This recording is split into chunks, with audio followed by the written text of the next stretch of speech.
नमस्कार, आप सभी का स्वागत है आज के रूट केयर फाउंडेशन के इस लाइव में। और जैसा कि आप सभी जानते हैं, रूट केयर फाउंडेशन एक ऐसी संस्था है जो समाज में स्वास्थ्य, शिक्षा और संस्कृति के विकास के लिए कार्य करती है। और जैसा आज के टाइम में हम सब देख रहे हैं, आज के टाइम में सब लोग इस महामारी, कोरोना नामक महामारी से जूझ रहे हैं। और जो आंकड़े आते हैं हर दिन, ये बहुत ही डरावने हैं। इसमें हम देख रहे हैं कि सभी लोग अफेक्टेड है। एक स्वास्थ्य कर्मी के रूप में मैं हर दिन 100 से ज्यादा कॉल अटेंड करती हूँ और बहुत सारे लोगों को हम सलाह देने की कोशिश करते हैं। एक कॉमन चीज जो हमने फाइंड आउट की है वो ये है कि सारे लोग बहुत डरे हुए हैं। इसमें हमें 2 समस्याओं से जूझना पड़ रहा है। एक तो इस कोरोना महामारी से, दूसरा इस कोरोना महामारी के डर के कारण से जो लोगों की मानसिक स्थिति है, इसमें उस मानसिक स्थिति को ठीक कैसे करना, ये भी हमारे लिए एक बहुत बड़ी चुनौती है। तो जैसा आप सभी जानते हैं कि रूट केयर फाउंडेशन अपने कर्तव्यों का निर्वहन करते हुए हर सप्ताह लोगों की समस्याओं को दूर करने के लिए जानकारी, स्वास्थ्य जागरूकता के क्षेत्र में बहुत लंबे अरसे से काम कर रहा है। और हम अपने-अपने फील्ड के एक्सपर्ट्स को लाने की कोशिश करते हैं, जो हमें लोगों को जागरूक करने में मदद करते हैं। और आपको बता दें कि जो भी हमारे यहाँ पर एक्सपर्ट आते हैं, वो सब लोग इतने बड़े लोग हैं कि आप उनसे कंसल्ट कराने के लिए, उनसे सलाह लेने के लिए वो इतने बिज़ी हैं कि आपको 1-1 महीने की अपॉइंटमेंट मिलेगी। लेकिन हम सब यहाँ पर बहुत भाग्यशाली हैं कि हमें वो एक्सपर्ट अपना समय देने के लिए तैयार हो जाते हैं और लोगों को जागरूक करने के लिए वो बहुत ही अपना कीमती समय और कीमती विचार अपने प्रकट करते हैं। अब इस रूट केयर फाउंडेशन के लाइव के माध्यम से हमारा कर्तव्य है कि हम ज़्यादा से ज़्यादा लोगों को जागरूक करें। तो सब लोग जुड़ जाइए और ज़्यादा से ज़्यादा इस लाइव को शेयर कीजिए, क्योंकि आज का जो लाइव है वो बहुत ही महत्वपूर्ण है। कोरोना महामारी से जूझ रहे लोगों के लिए, जो कि लगभग सब घर में अभी कोई ना कोई कोरोना महामारी से जूझ रहा है, उसके लिए बहुत महत्वपूर्ण है। और लोगों को जागरूक करना है और ये चीज़ समझना है कि करीब 80 से 90% लोग ऐसे हैं जो कोरोना से ग्रसित हैं और वो घर पर ही ठीक हो सकते हैं। जैसे ही कोरोना होता है, किसी को, सबके मन में ये डर हो जाता है, अरे मुझे हॉस्पिटल जाके एडमिट होना चाहिए ताकि मैं मतलब मुझे मेरा इलाज हो सके। लेकिन नहीं, ये ऐसा ज़रूरी नहीं है, क्योंकि भारत जैसे देश में जहाँ पर जनसंख्या बहुत ज़्यादा है, वहाँ पर सिर्फ हॉस्पिटल उतनी संख्या में नहीं है। तो अगर हम घर पे ही कुछ चीज़ों का फ़ॉलो करें, कुछ चीज़ों को फ़ॉलो करते हुए और कुछ दवाइयों को फ़ॉलो करते हुए हम अपनी केयर करें, अपने घरवालों की केयर करें, तो हम बहुत सारे ऐसे लोगों को जिनको रियली हॉस्पिटल की ज़रूरत है, उनके लिए हम योगदान कर सकते हैं। तो उद्देश्य के साथ आज के लाइव में हमारे साथ हैं आज के एक्सपर्ट डॉक्टर अनिल कुमार। और डॉक्टर अनिल कुमार के बारे में यही बताना चाहूंगी कि ये बहुत ही, नमस्कार सर, ये बहुत नमस्ते ही नमस्ते। डायनामिक आदमी हैं। और इन्होंने ये पहले एम्स ट्रॉमा सेंटर में हमारे साथ ही कार्यरत थे और अभी एम्स पटना में ये हेड ऑफ द डिपार्टमेंट है ट्रॉमा इमरजेंसी के। और ये कोरोना के जब से हुआ है, ये लोगों की बहुत तरह से मदद करे, जागरूक करने में बहुत सारे ये हेल्थ टॉक्स देते हैं, बहुत सारे लोगों को डायरेक्टली ट्रीटमेंट करते हैं, बहुत सारे लोगों को ये नुक्कड़ नाटक के माध्यम से बहुत सारी चीज़ों से लोगों को उससे इंटरैक्ट करते हैं और लोगों को हेल्प करने की कोशिश कर रहे हैं। तो सर, आपका बहुत-बहुत स्वागत है।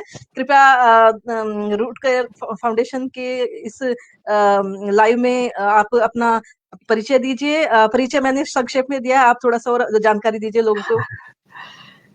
सर्वप्रथम तो मैं सोनिया जी को आपको मैं बधाई देना चाहता हूँ कि आपने इतना अच्छा इनिशिएटिव लिया और समाज के लिए इतनी बड़ी सोच है आपकी। मैं ईश्वर से प्रार्थना करता हूँ कि आपको हमेशा गॉड जो है ब्लेसिंग दे और आप आगे बढ़ें। और आपने हमें ये मौका दिया, ये मौका पार करके सच में मैं बहुत खुश हूँ और आपको धन्यवाद देना चाहता हूँ कि रूट केयर फाउंडेशन के माध्यम से मैं बहुत सारे लोगों को कुछ बातें शेयर करूँगा, जिससे कि मैं समाज के लोगों को, अपने देश को इस पेंडेमिक सिचुएशन में, जहाँ की हर कोई परेशान है, दर-दर भटक रहा है, मैं कुछ मदद कर पाऊं, तो लगेगा कि हाँ, यहाँ जन्म लेना और डॉक्टर बनना सफल हुआ।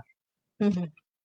ये कितने उत्तम विचार हैं सर आपके। और हम्म, देखिए कि अभी करीब 100 के आसपास लोग हमारे साथ जुड़ गए हैं। कृपया इस लाइव को ज़्यादा से ज़्यादा शेयर कीजिए, क्योंकि आज के टाइम की ये ज़रूरत है। ये लाइव आज के टाइम की ज़रूरत को देखते हुए ही किया गया है। हालाँकि डॉक्टर साहब बहुत बिज़ी हैं, लेकिन फिर भी हम उन्होंने हमें टाइम दिया है, तो इसके उनका टाइम के का हमें सम्मान करना चाहिए और हमें ज़्यादा से ज़्यादा शेयर करना चाहिए इस लाइव को।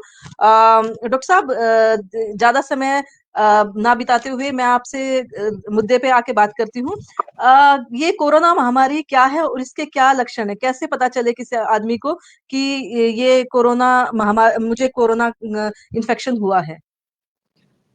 जैसा कि अब देश में और पूरे दुनिया में इतना भारी पैमाने पे कोरोना का संक्रमण फैल चुका है कि हुँ, अब सबको पता है इनफैक्ट कि कोरोना के क्या-क्या सिम्पटम्स होते हैं। पर मैं इसको हुँ, ब्रीफली बताना चाहूँगा कि पहले जो सर्दी, खाँसी, कफ होता था, ये सारे फीचर कोरोना के इन्फेक्शन, कोरोना के संक्रमण में भी होता है। कुछ स्पेसिफिक सिम्पटम्स हैं जो कि ज़्यादा हमें सोचने के लिए क्लिनिशियन को मजबूर कर देता है और हमारा क्लिनिकल डायग्नोसिस कन्फर्म भी होता है कि हाँ, ये कोरोना ही है जब हम जाँच कराते हैं तो। वो ये है कि आपका स्वाद चला जाता है, टेस्ट चला जाता है, सुगंध चला जाता है, स्मेल चला जाता है और कफ जो होता है, पहले का कफ और अभी कोरोना वाले संक्रमण में जो कफ होता है, वो ड्राई कफ होता है, सूखी खाँसी होती है। और ये पहला जो फर्स्ट वेव था, हुँ, उसमें तो ये कॉमन जो टिपिकल सिम्पटम्स कहते हैं, dry cough, fever, shortness of breath, raised temperature, ये सब हुआ करता था। लेकिन ये सेकंड वेव जो आया, जिसको हम यूके स्ट्रेन या mutant form of corona virus कह रहे हैं, हुँ। इस बार के स्टेंट में थोड़ा एटिपिकल प्रेजेंटेशन और लेकर के भी जैसा कि कोरोना आप आया है। सभी जानते हुँ, हुँ, और ये एटिपिकल प्रेजेंटेशन है आपका लूज मोशन, यानी कि जीआईटी का सिम्पटम, गट का सिम्पटम लेकर के भी बहुत सारे मरीज प्रेजेंट कर रहा है। हुँ, नौसिया लेके प्रेजेंट कर रहा है, वॉमिटिंग लेकर के प्रेजेंट कर रहा है, हुँ, हुँ, सीवियर हेडेक लेके प्रेजेंट कर रहा है। तो मैं गट का अगर कोई सिम्पटम्स आज के डेट में हो रहा है और फॉलोड बाय अगर कफ हो रहा है, सर्दी हो रहा है, तो हमें हाई डिग्री ऑफ सस्पिशन होना चाहिए कि हमें कोविड हो सकता है। और डेफिनेटली आप रिट्रोस्पेक्टिवली सोचना चाहिए कि आपका कहाँ कॉन्टैक्ट हुआ, क्या आप क्राउड में गए थे या आप सोशल डिस्टेंस या मास्क नहीं पहने थे। अगर ये सारी चीज कोरिलेट हो रहा है तो निश्चित रूप से आपको कोरोना की जांच कराना चाहिए। अपने मित्र या कोई चिकित्सक लोग हैं जो जानकार हैं उनके कंसल्ट में आकर के उनकी सलाह लेनी चाहिए कि क्या करनी है क्या नहीं। बहुत बढ़िया तरीके से आपने डॉक्टर साहब बताया। जैसा कि आपने बताया कि अगर नाक से जुकाम है, किसी को जुकाम वाले लक्षण है, बुखार है, या आजकल जो कोरोना के साथ एसोसिएटेड देखा गया है कि लोगों को लूज मोशन या जिसको बोलते हैं दस्त भी लग गए हैं, तो ये भी एक कोरोना का लक्षण है, शरीर में दर्द होना। तो बहुत अच्छे तरीके से आपने बताया। कोई हमारे दर्शक कह रहे हैं कि गट क्या है? गट सिंपली ये है कि हाँ, इंटेस्टाइन, आंत पेट, हमारा जी जी जो हमारे पेट की आंत है उसी को गट बोलते हैं भाई। जी जी। ओके। तो डॉक्टर साहब, अगर कोई आदमी, हम पहले तो हम प्रिवेंटिव एस्पेक्ट पे बात करते हैं कि कैसे इस इन्फेक्शन को लोगों को होने से हम रोक सकते हैं। कैसे हम क्या करें कि लोगों को ये इन्फेक्शन ना हो? देखिए, इसके लिए हर कोई बहुत सारी चीज सीखा है। मैं इसको एक निमोनिक्स बना बना के बताना चाहूंगा आम पब्लिक को, जो कि याद रखे। मैं कहना चाहूंगा कि आप क्लीन एंड वेंटिलेटेड रूम में जाएं, हम्म, क्लीन एंड वेंटिलेटेड मेस में जाके न्यूट्रिशियस डाइट खाएं। याद हम्म। रहेगा ये लाइन। आप नहीं, क्लीन एंड दोबारा रिपीट कीजिए। मैं या हम्म, आप clean hmm, and ventilated mess में जाके हम्म। न्यूट्रिशियस डाइट खाएं। अब मैं आप अच्छा। इसको डिकोड करके बताता हूँ। हम्म, कहने का मतलब क्लीन, पहला हम्म, इसमें कैची वर्ड है क्लीन, यानी कि हाँ। आपको सफाई पर बहुत ध्यान देंगे। हम्म। गंदगी जो है ना, गंदगी डेफिनेटली कंट्रीब्यूट करता है कोरोना के स्प्रेड में। तो हमेशा ओके। सफाई, सफाई का मतलब आपका हैंड वॉश आ गया, आपका हाँ। पैर धोना हो गया। अगर आप बाहर से आ रहे हैं तो आप गले से ऊपर बिल्कुल वॉश कर लें। तो ये क्लीनिंग वाला पार्ट हो गया। अब ओके। है वेंटिलेटेड रूम। आप हम्म, जहां भी रह रहे हैं, अगर आपकी हम्म, ऑफिस है और ऑफिस के बाहर अगर आपका वेंटिलेटेड एरिया है, बालकोनी है, तो आप प्रीफर कीजिए वहां बैठना rather then in closed space, क्योंकि बाहर के लोग आएंगे और उसका स्टेटस पता नहीं है, क्योंकि आज के दिन में बहुत ऐसे लोग हैं जो एसिम्प्टोमेटिक कैरियर, सामने वाला आया बिल्कुल स्वस्थ दिखेगा आपको, लेकिन उसके नेजल कैविटी में, उसके थ्रोट में कोरोना के वायरस हैं, उसकी इम्यूनिटी हो सकता है मजबूत है तो उसको सिम्टम्स नहीं हो रहा है, लेकिन वो अगर आपके सामने में खांस दिया तो आपकी अगर शरीर की प्रतिरोधक क्षमता कम है तो आप उससे संक्रमण आपको हो सकता है। तो हमें सामने वाले का सिर्फ जनरल कंडीशन अच्छा है, इस पे डॉट में ट्रैप में नहीं फंसना चाहिए। बेहतर है कि आप वेल वेंटिलेटेड रूम में ही बैठ के बात करें या बालकोनी में बात करें। तो दो जो कैची वर्ड था, क्लीन एंड वेंटिलेटेड मेस में जाके आप न्यूट्रिशियस डाइट खाएं।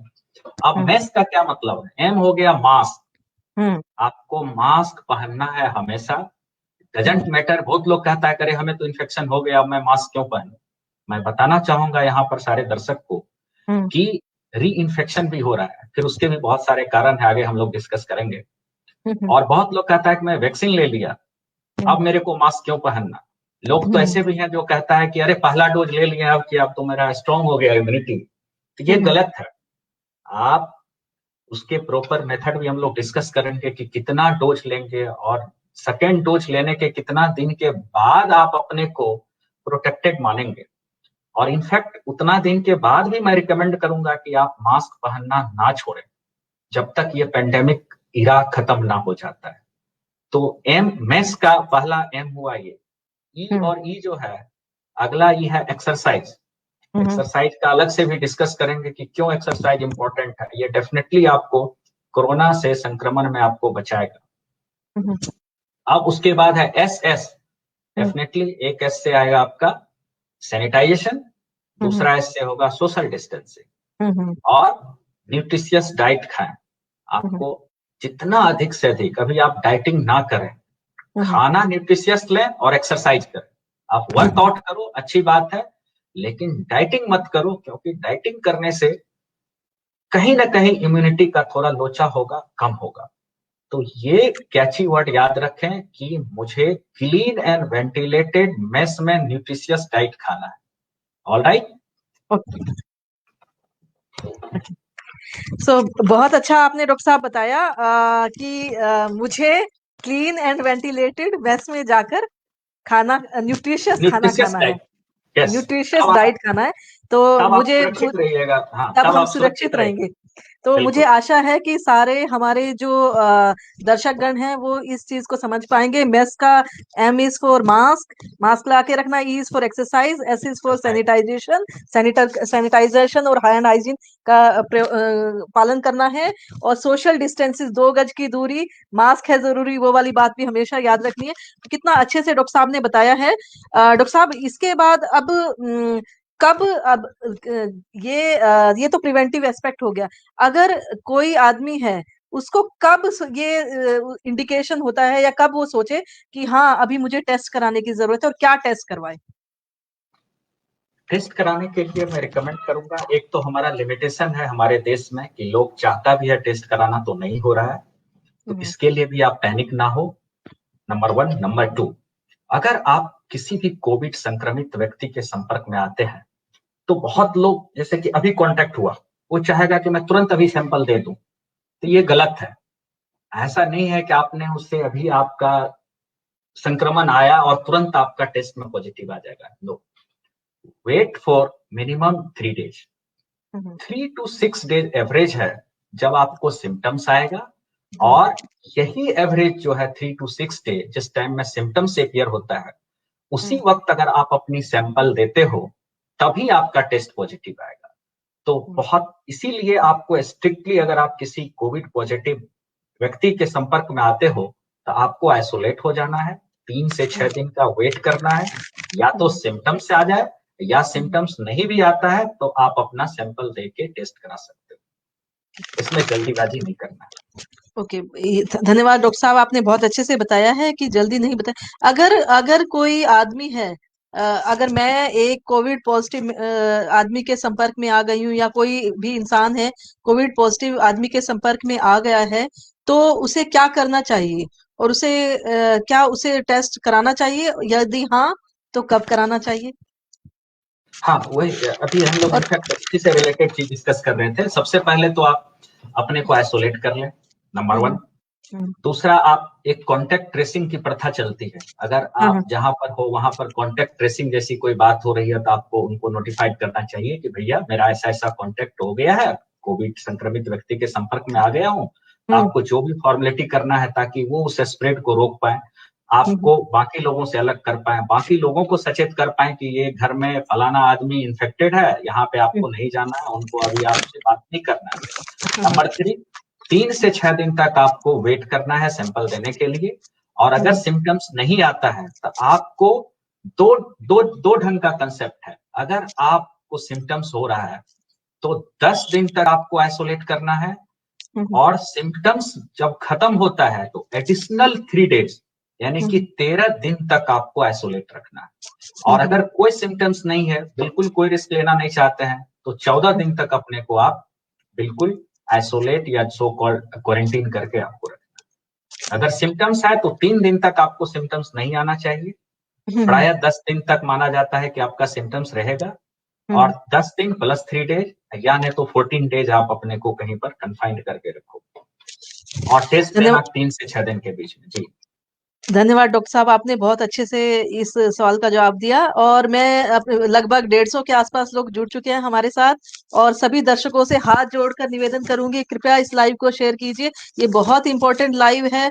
जो 80 से 90% हमारे लोग हैं जो कि कोरोना से संक्रमित हैं, उनमें से अगर 100 लोगों में से 80 लोगों की प्रॉब्लम इस लाइव को ध्यान से देखने के माध्यम से खत्म हो सकती है। और ऐसा करके सिर्फ ना कि हम अपना भला कर रहे हैं, बल्कि जो 10% लोग जिनको रियली हॉस्पिटल की जरूरत है उनका भी भला करें। तो आप सभी से निवेदन है, कृपया इस लाइव को ज्यादा से ज्यादा शेयर करके ज्यादा से ज्यादा लोगों को लाभान्वित करें, और ये हमारे इस प्रयास को सफल बनाएं। डॉक्टर साहब, जब किसी पेशेंट को कोरोना हो गया है या कोई हाई रिस्क एक्सपोजर में चला गया है, तो उसको हम होम क्वारंटाइन करके बोलते हैं, होम आइसोलेशन या घर में एकांतवास। ये क्या है और इसकी कोरोना महामारी में क्या भूमिका है? ये वही जो अभी हम लोगों ने जो प्रिकॉशन वाले मेजर में देखा, एक पार्ट था उसका एस से सोशल डिस्टेंसिंग। तो ये है कि अब आप तो हॉट जोन में आ गए, यानी कि हाई रिस्क, जैसा आपने बताया आपका किसी से कांटेक्ट हो गया, तो ये और हम लोग को सुदृढ़ करना पड़ेगा कि जब आपका किसी से कांटेक्ट हुआ है, और जो बात मैंने पहले बताया आपको कि हो सकता है कि आपको सिम्टम्स ना आ रहा हो क्योंकि आप यूथ हो, आप यंग हो। ज्यादातर लोग जो यंग है, इम्यूनिटी जिसकी अच्छी है, उन्हें सिम्टम्स नहीं आता है। तो लोग अपने स्वार्थ के चक्कर में ये सोचता है कि हमें तो कोई दिक्कत ही नहीं है तो मैं घर में क्यों रहूं। तो इस मानसिकता को हमको निकालना पड़ेगा, क्योंकि हमें सिर्फ अपनों लिए नहीं, अपने समाज के लिए, अपने परिवार के लिए, अपने देश के लिए और इस दुनिया के लिए 10 दिन या 14 दिन का त्याग करना चाहिए। क्योंकि ठीक है, आप एसिम्प्टोमेटिक हो, आपको कोई सिम्टम्स नहीं है, लेकिन आप अगर बाहर जाते हो, अपने को आइसोलेट या क्वारंटाइन नहीं करते हो, तो निश्चित रूप से वैसे लोग जो बीमार हैं, जो बूढ़े हैं, जो बच्चे हैं, ऐसे लोग जो कैंसर के पेशेंट हैं, जो केमोथेरेपी पे है, जिसका हार्ट फेल है, किडनी फेल है, रिस्पिरेटरी प्रॉब्लम का प्रॉब्लम है, जैसे कि आपको ब्रोंकियल अस्थमा हो गया, ब्रोंकाइटिस हो गया, ऐसे कोमोर्बिड कंडीशन वाले मरीज अगर आपके संपर्क में आएगा और उनको अगर कोरोना संक्रमण होता है तो उनको बचाना मुश्किल हो जा रहा है। ऐसे लोगों को हॉस्पिटलाइजेशन की जरूरत पड़ती है, इनफैक्ट, जो कि हम आगे डिस्कस भी करेंगे, और ऐसे लोगों को आईसीयू बेड की भी जरूरत पड़ती है। तो इसलिए हिदायत दी जाती है, रिक्वेस्ट की जाती है, आपसे विनती की जाती है, अगर आप हाई रिस्क ग्रुप में हो, आपका किसी से कांटेक्ट हुआ है, आप अपने लिए ना सही, दूसरों के हित में आप अपने को आइसोलेट करें 10 से 14 दिन और कन्फाइंड रखें अपने आप को, ओके। तो डॉक्टर इरिस्पेक्टिव ऑफ साहब, सिम्टम्स। जी ओके डॉक्टर साहब, जैसे अगर कोई होम आइसोलेशन में है, तो उस आदमी को या उसके परिवार को किन किन बातों का ध्यान रखना चाहिए? क्योंकि अगर कोई आइसोलेटेड है या कोरोना से संक्रमण होने के बाद उसको होम आइसोलेशन में रखा गया है, तो वो कौन से मरीज है जिनको हम होम आइसोलेशन में रखेंगे? उनको मतलब क्या उनके लक्षण होने चाहिए कि हम ये कह सकते हैं कि ये मरीज घर में ठीक हो सकता है? इस पर तो मैं आपको अपना अनुभव के आधार पे या जितने डेटा है, लिटरेचर है, या किसी देश का ले लीजिए उठा के, ये बात अगर हम लोग पिछले साल करते तो थोड़ी सी हमें शंका होती, हम्म लेकिन आज मैं कॉन्फिडेंटली कह सकता हूँ हम्म कि अगर हम कोरोना संक्रमण के मरीजों की डेटा के बारे में डिस्कस करें तो हम्म 80% मरीज ऐसे हैं हम्म जिनको की हॉस्पिटलाइजेशन की आवश्यकता बिल्कुल नहीं है, हम्म उनको दवाई की भी आवश्यकता ऑप्शनल है, और बहुत छोटी छोटी दवाएं, बेसिक दवाएं जो सर्दी खांसी जुकाम का पहले भी एंशिएंट टाइम से दवाई चल रहा है, हम्म वैसी दवाई से ठीक हो जा रहा है। ये 80% है।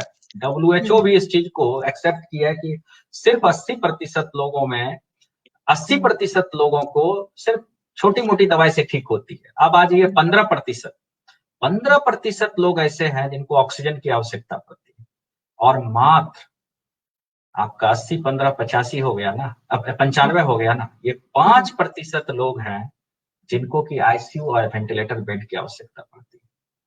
तो ये जो 15% वाले हैं लोग ऑक्सीजन की जिसकी आवश्यकता पड़ती है, ये ग्रे जोन में है।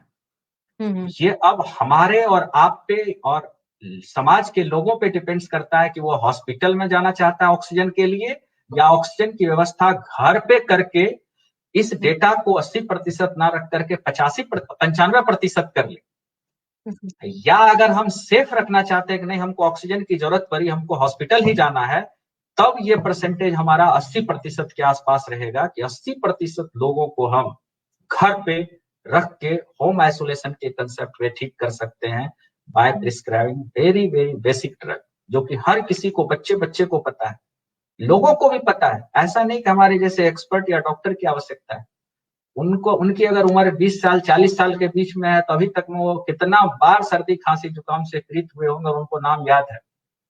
उसको लोकल फार्मासिस्ट दे सकता है उसको दवाई, या किसी डॉक्टर से सलाह लेकर के वो दवाई लेकर के घर पे रह सकते हैं। ये डेटा की बात बता रहा हूँ। और सिम्टम्स की जहां तक बात है, अगर आपको सर्दी है, खांसी है, जुकाम है, सेचुरेशन अगर आपका 93% से ज्यादा है, तो आपको घर पे रहना चाहिए। सांस आपका ज्यादा तेज नहीं चल रहा है। जस्ट इसका उल्टा है कि अगर आपका सेचुरेशन 93 से कम हो गया, सांस आपकी तेज चल रही है, रिस्पिरेशन की जो ब्रीथ पर मिनट होता है अगर वो 25 से ज्यादा है, टेम्परेचर बहुत बढ़ा हुआ है, पैरासिटामोल खा रहे हो तब पर भी आपका बुखार नहीं कम हो रहा है, वॉमिटिंग बहुत हो रहा है, डायरिया बहुत हो रहा है, तो निश्चित रूप से ऐसे लोगों को हॉस्पिटल आना चाहिए। तभी हम अपने रिसोर्सेज जो है हॉस्पिटल का, हेल्थ सेक्टर का, उसका सही से उपयोग कर पाएंगे। जी ओके, धन्यवाद डॉक्टर साहब। जैसे डॉक्टर साहब ने बताया कि अगर कोई होम आइसोलेशन में है तो उसको सेल्फ मॉनिटरिंग की जरूरत है। उसको आजकल मार्केट में इजीली अवेलेबल पल्स ऑक्सीमीटर है जो जिसको उंगली पे लगाते हैं और उससे सेचुरेशन नाप सकते हैं। तो जैसा कि डॉक्टर साहब ने बताया कि अगर आपका सेचुरेशन 93% से ज्यादा है तो आप ठीक हैं, आप घर पे बिल्कुल मैनेज हो सेफ है सकते आप। हैं। हाँ, और अगर फीवर आपका कंट्रोल है, पैरासिटामोल लेके 650 mg, तब भी आप घर पे रह सकते हैं। अगर आपको सांस लेने में कोई तकलीफ नहीं है तब भी घर पे रह सकते हैं। और इसके विपरीत में अगर ये सब सिम्टम नहीं, आई मीन अगर आपका सेचुरेशन 93% से कम जा रहा है, बुखार अनकंट्रोल्ड है, सांस लेने में तकलीफ हो रही है, डायरिया हो रहा है, तो आपको यस, ये फ्लैग साइन है, ये आपके रेड सिग्नल है कि आपको हॉस्पिटलाइजेशन की जरूरत है। तो इसको डॉक्टर साहब, अगर कोई मरीज है तो ये घर पे अपनी मॉनिटरिंग कर रहा है, मॉनिटरिंग के साथ साथ वो कौन सी, क्या किसी दवाइयों की जरूरत है, और अगर है तो हम एक आपके वीडियो में आपने बहुत अच्छे तरीके से होम हाँ, केयर मैं आज आइसोलेशन के बारे लिख में के, बताया था। हाँ, हाँ, मैं लाया तो हूँ, मैं उस बना दिया हाँ, तो डायग्राम उसके है, बारे में देखिए। थोड़ा लोगों को बताने की कोशिश हाँ, कीजिए। ये बहुत मैं अच्छा मैं मैं डॉक्टर सब हाँ, लोगों मैं से हाँ, अच्छा ठीक है, आप बोलिए मैम। सब लोगों से अनुरोध है कि इस चीज को ध्यान से देखिए और लोगों के साथ शेयर कीजिए, क्योंकि डॉक्टर साहब बहुत ही इंपॉर्टेंट बात पे प्रकाश डालने वाले हैं। मैं डॉक्टर साहब को ज़ूम कर देती हूँ, सिर्फ यही दिखाई देंगे ताकि अच्छे से लोग समझ सकें। मैंने एक्चुअली एक छोटा सा बैकग्राउंड के साथ बताना चाहूंगा कि क्यों मैंने ऐसा किया। क्योंकि हमारे एम्स पटना में बेड की संख्या सीमित है, और चूंकि मैं कम्युनिटी आउटरीच प्रोग्राम भी देखता हूं, तो हर दिन मैं सिंगल फैकल्टी में अपना अनुभव बताना चाहूंगा कि 500 से ज्यादा लोग हमसे बेड्स मांगता था। तो मेरे लगा कि मैं क्या कर सकता हूँ इसके लिए। तो मैंने सबको शुरू में तो डर डर के किया, लेकिन अब तो मेरा कॉन्फिडेंस इतना बढ़ गया क्योंकि 4 से 5,000 लोगों को मैंने घर पे एडवाइस देके ठीक किया और वो सारे लोग अब पॉजिटिव फीडबैक दे रहे हैं। इससे हमें काफी खुशी मिलती है कि चलो इतना लोग ठीक हो गया, नहीं तो लोग इतने लोग हॉस्पिटल आता, उसका पैसा खर्च होता, हॉस्पिटल मुश्किल था मिलना और वो कितना पैनिक होता। तो इस अंधकारमयी माहौल से दूर करने के लिए मैंने एक बड़ा कैची सा वर्ड बनाया, वो है डी लैम्प। लैंप का यही मकसद है कि जब पूरे सब लोग अंधकार में है तो एक लैंप, एक प्रकाश की जरूरत थी।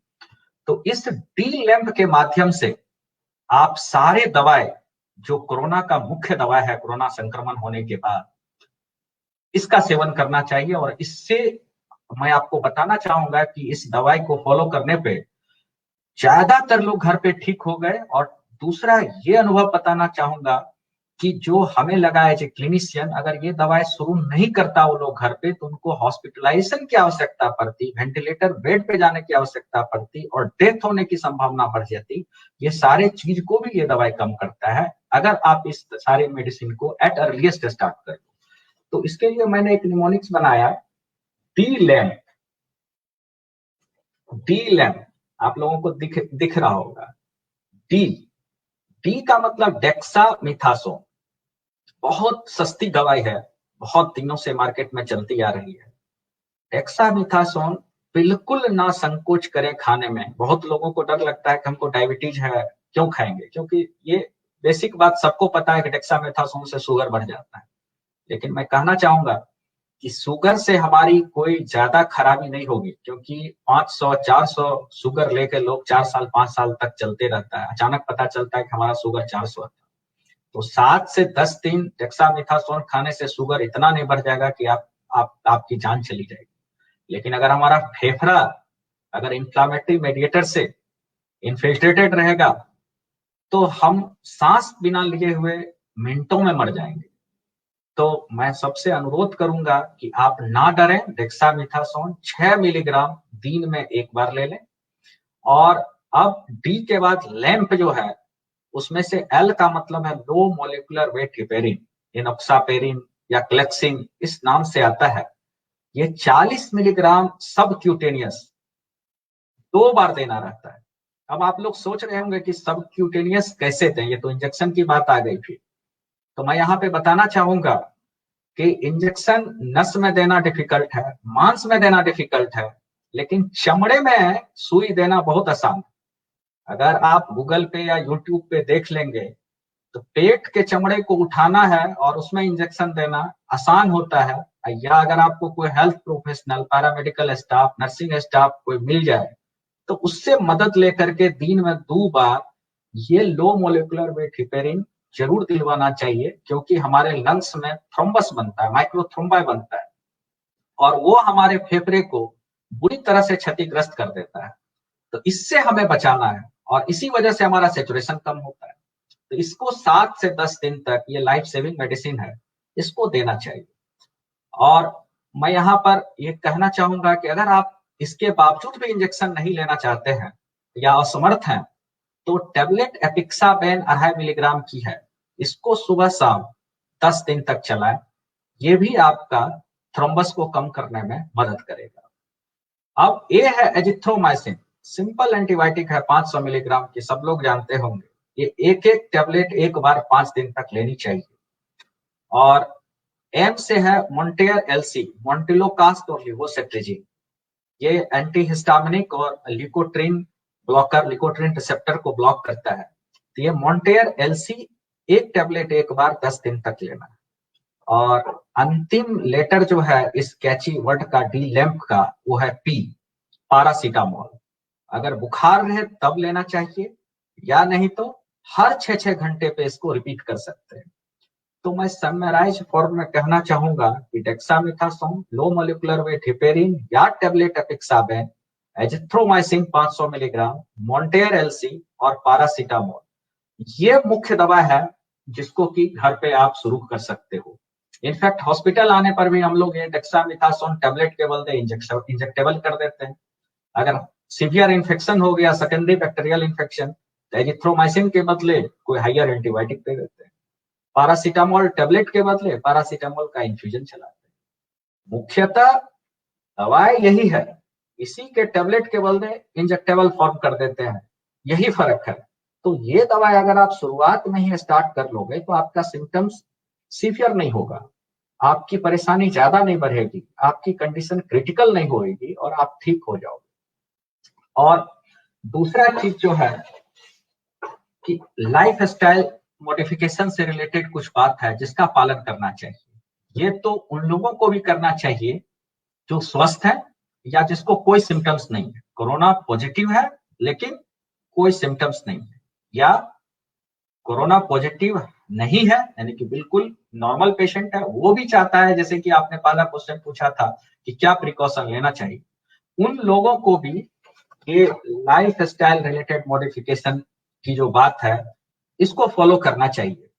इसके लिए मैं बनाया हूं, आप लोग प्रैक्टिस कीजिएगा, अपने आप से वादा कीजिए, M3 3 बार अपने को आप प्रॉमिस कीजिए, मैं 3 बार अपने को कहना है, मैं प्राइमरी हेल्थ केयर करूंगा, PHC प्राइमरी हेल्थ केयर करूंगा, किसके लिए? अपने लिए, यानी कि मैं। तो M पहला है मास्क।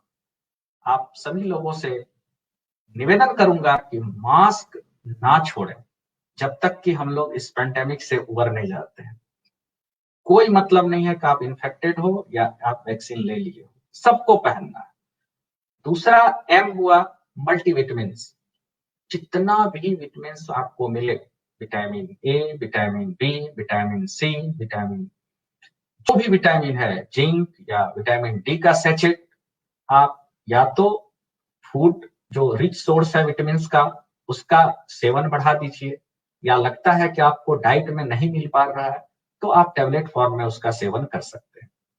और तीसरा M है माउथ गार्गल विथ बीटाडिन, क्योंकि ऐसा नहीं है कि कोरोना हमारे थ्रोट में या हमारे नेजल कैविटी में प्रवेश किया और बहुत स्पीड से लंग्स में पहुंच जाता है।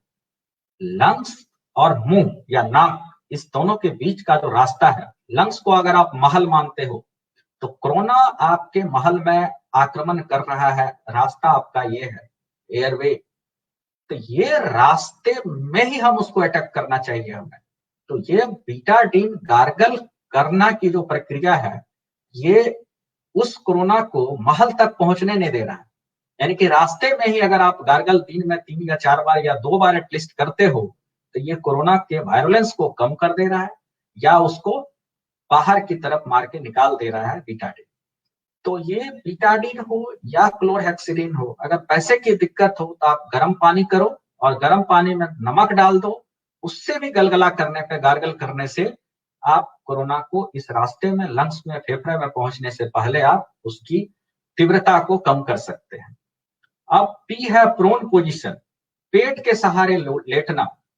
इस पर भी अगर वक्त रहा तो हम लोग बात करेंगे कि पूरा दुनिया, specially developing country like India, जहां पर कि लिक्विड ऑक्सीजन प्लांट नहीं है, हर हॉस्पिटल में ऑक्सीजन की किल्लत हो रही है, तो हम लोगों ने बहुत सारे मरीजों की जिनका की बॉर्डर लाइन सेचुरेशन आ गया था, जैसे 93 से घट गया, 85 हो गया, 86 हो गया, अब उसके पास ऑक्सीजन सिलेंडर नहीं है, हॉस्पिटल में बेड्स नहीं मिल रहा है।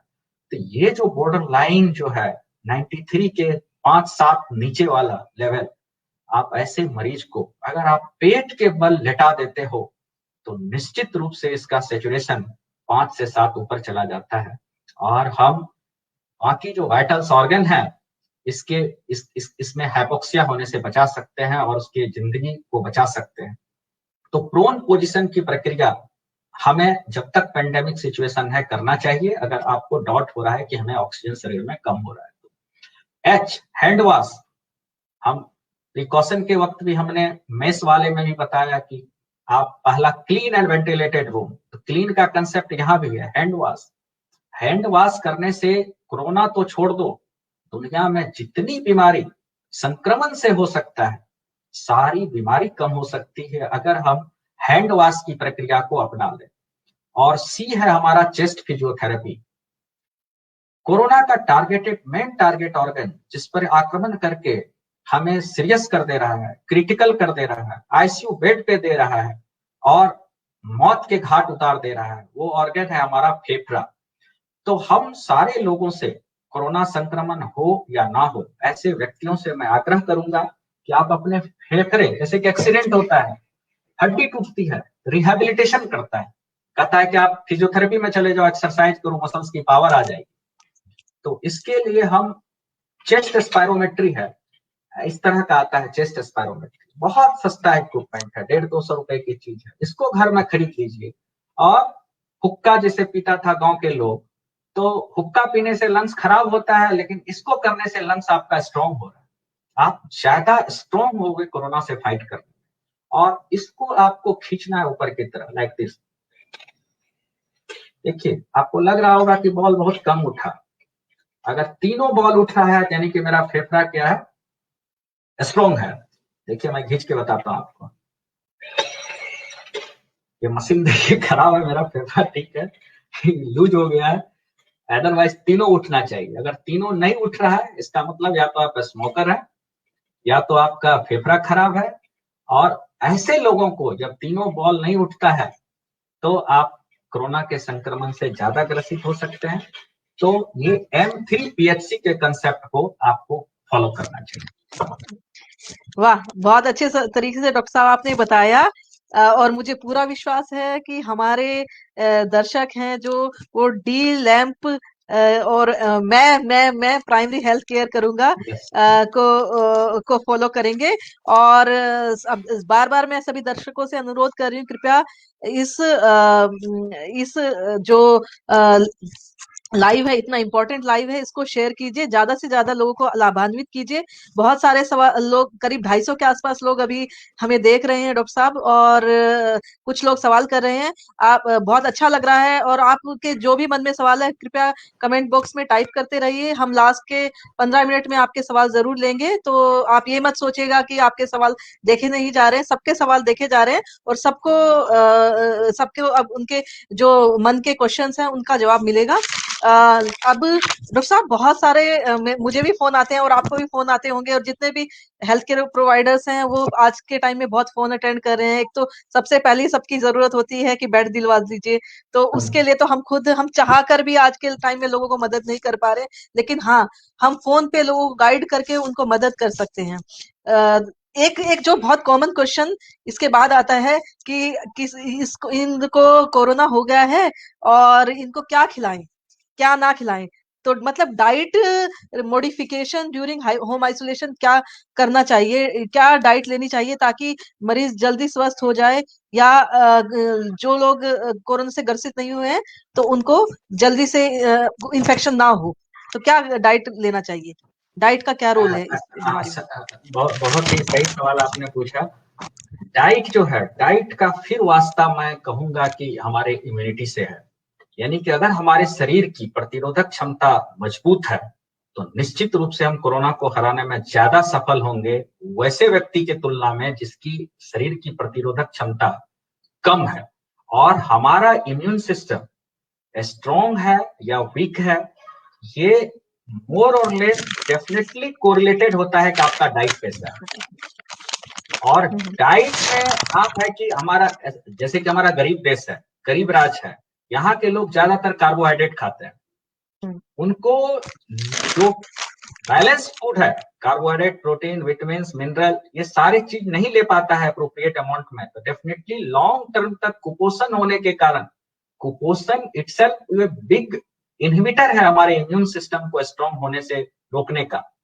तो हम गुजारिश करेंगे सब लोगों से कि आप ऐसा भोजन खाएं, लाइक आंवला जैसे है, आंवला खाओगे विटामिन सी आपको मिलेगा। अब सब आजकल दुकान में विटामिन सी मिल नहीं रहा है, रेमडेसिविर की तरह विटामिन सी का ब्लैक मार्केटिंग शुरू हो गया, कहीं भी जाओ कहता नहीं है विटामिन सी खत्म हो गया।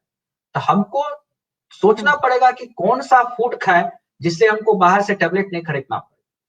तो विटामिन सी के लिए आंवला हो गया, नींबू हो गया। अब विटामिन डी सेचेट की बात किया, विटामिन डी हम जानते हैं कि सनलाइट से मिलता है, तो अब सनलाइट आप 1 दिन 2 दिन में तो विटामिन डी नहीं ले पाओगे।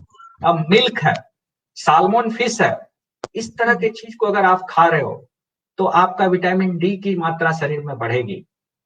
इसी तरह से आपको मैं कहूंगा कि आप च्यवनप्राश जैसा चीज, इसको अगर खाओगे तो कॉमन कोल्ड और आपकी इम्यूनिटी में निश्चित रूप से बढ़ोतरी होगी। आपको मैं रिक्वेस्ट करूंगा कि आप ब्रोकली खाओ, दाल पियो, प्रोटीन वाले जितने चीज हैं, सैलेड खाओ, फ्रूट्स खाओ, कीवी खाओ। तो ये सब डाइट अगर मिल पा रहा है तो निश्चित रूप से आपका शरीर की प्रतिरोधक क्षमता बढ़ेगी और जो कि आपको कोरोना से लड़ने में आपको मदद करेगा। और दालचीनी जैसे कोई चीज है, दालचीनी ये इम्यूनिटी को बढ़ाता है, क्योंकि इम्यूनो मॉड्यूलेटर होता है इसमें। दालचीनी का अगर आप केमिकल कंपोजिशन पढ़िएगा गूगल पे, तो इम्यूनो मॉड्यूलेटर होता है इसमें। लोग नहीं खाता है दालचीनी आज के समय में, तो दालचीनी का सेवन करना चाहिए। अब काढ़ा जैसी चीज है, निश्चित रूप से ये सब फायदेमंद है। नीम का पत्ता हो गया, गोल मिर्च हो गया, हल्दी हो गया, दूध हो गया, ऐसे चीज आप चाय की जगह पर अगर आप अभी पेंडेमिक इरा में अगर ये पीना शुरू करें तो हमारा थ्रोट काफी सूदिंग रहेगा और किचकिचाहट जो होती है, लोग कहता है गले में सुरसुरी लग रहा है, हमें खांसी जैसी अनुभव हो रही है, इस तरह की समस्या से हम बच पाएंगे। मध का सेवन करना चाहिए, अगर आपको हनी है घर में, 2 चम्मच मध अगर खा लेते हैं तो ये छोटी छोटी चीज है जिसका कि हमें लगता है कि इम्फेसाइज करना चाहिए डाइट लेने के टाइम। धन्यवाद डॉक्टर साहब, कितना अच्छे से आपने बताया डाइट मॉडिफिकेशन के बारे में।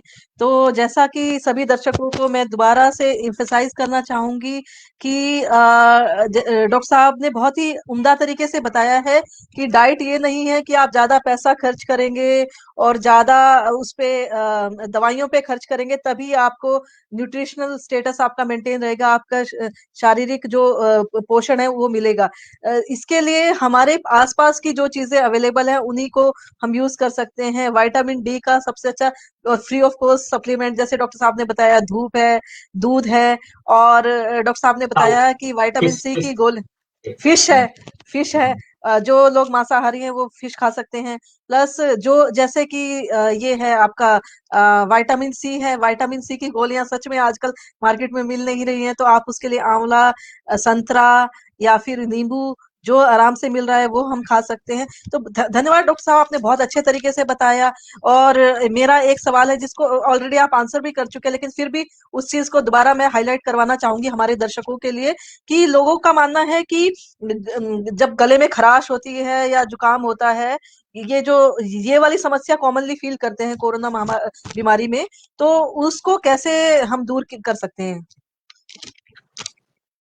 अगर आपको गले में खिचखिचाहट होती है तो सबसे पहले तो आपको गर्म पानी नमक का गार्गल करना चाहिए और एक दिन आप वेट करो। अगर गार्गल करने से नहीं ठीक होता है तो एंटी हिस्टामिनिक जो दवाई आती है सेट्रिजिन, बहुत सस्ती दवा है, वो आप रात में खा लें और हो सके तो बीटाडीन से जरूर गार्गल करें।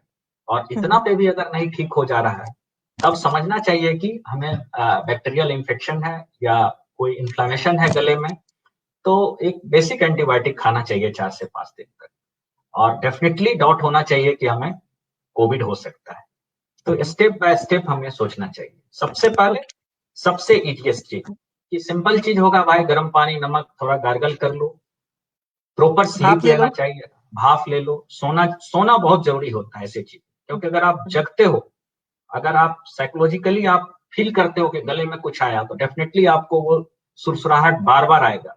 तो थोड़ा सेंट्रल नर्वस सिस्टम से कोरिलेटेड होता है, ये बिग फिजियोलॉजी है, पैथोफिजियोलॉजी है, जो कि अभी नहीं बता सकते हैं, लेकिन आपको ब्रेक करना पड़ेगा साइकिल को to take a good sleep.